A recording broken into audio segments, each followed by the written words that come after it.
Welcome to day 6 of prepping for the new year, Mom Edition. If you've made it this far, you are basically halfway done. What have you learned? I am so curious. Let me know in the comments. But let's dive into today. Day 6 is all about your home systems reset. Most people struggle with the big 3: laundry, dishes, and clutter. These 3 chores are kind of like the heartbeat, lungs, and kidneys of a home. I don't really know what the kidneys do, but I'm assuming that the kidneys are very important. Maybe the pancreas?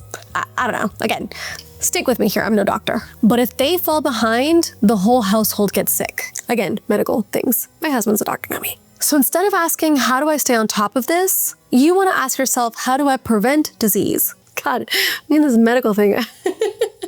In this episode, I'm going to show you how to make these 3 chores predictable and light. Laundry is step 1. Here's a system that you can choose. You can either do 1 load a day, 2 loads every other day, or 1 family laundry day with your clean reset rules. Once you pick your laundry rhythm, you are going to now plug this into your calendar from day 4. This is now immovable. But of course, you can mark it free because you don't have to watch your laundry the whole time it's washing and drying. Or you can assign it out to one of the kids or your spouse. Maybe Wednesday nights are laundry nights and the kids help you wash and fold. Or maybe your husband tackles everything on Saturday morning while watching football.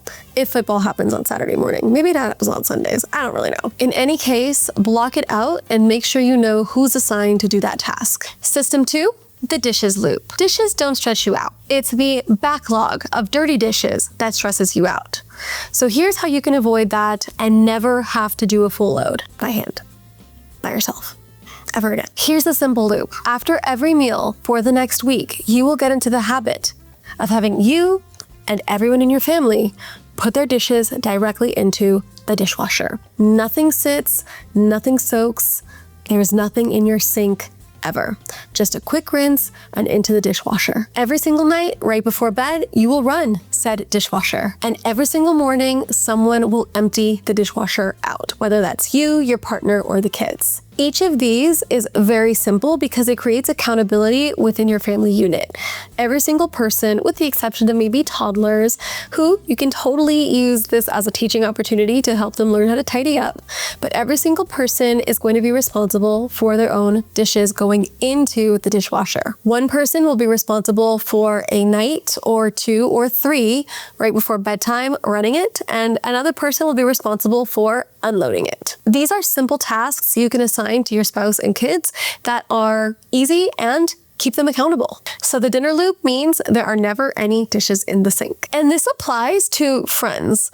If you have a child who brings over their bestie every day after school, teach that kid that no dishes are left in the sink, or make it your child's responsibility to clean up after their friends. And lastly, you're going to do a daily 10-minute clutter sweep. Depending on the size of your house, you might pick one area each morning and each evening to do 5-minute clutter sweeps. What this means is that you and your partner and your child will each take 5 precious minutes to declutter whatever area they've been assigned. This doesn't have to be perfect, but it keeps clutter from accumulating. The issue with clutter is not a cleaning problem, it's an accumulation problem. And so by doing a 5-minute sweep twice a day, you basically get 30 minutes of cleaning time between you, your spouse, and a child built into your daily routines every single day. That's 30 minutes, 5 minutes in the morning from 3 people, 5 minutes in the evenings from 3 people, in which you guys can spend ensuring your space feels and looks like home. You can set a timer and make it a game. You can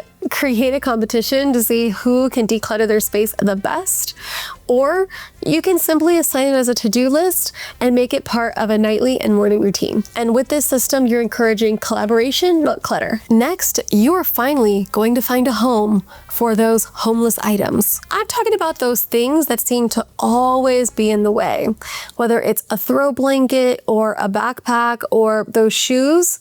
Now is the time to purchase whatever organizational storage you need. This is the time to identify all of the bottlenecks in your household and find a storage solution for those items. Keep your storage solution near the bottlenecks. It doesn't make any sense to put your backpack hooks in the laundry room if your kids don't pass by the laundry room every single time they come into the house.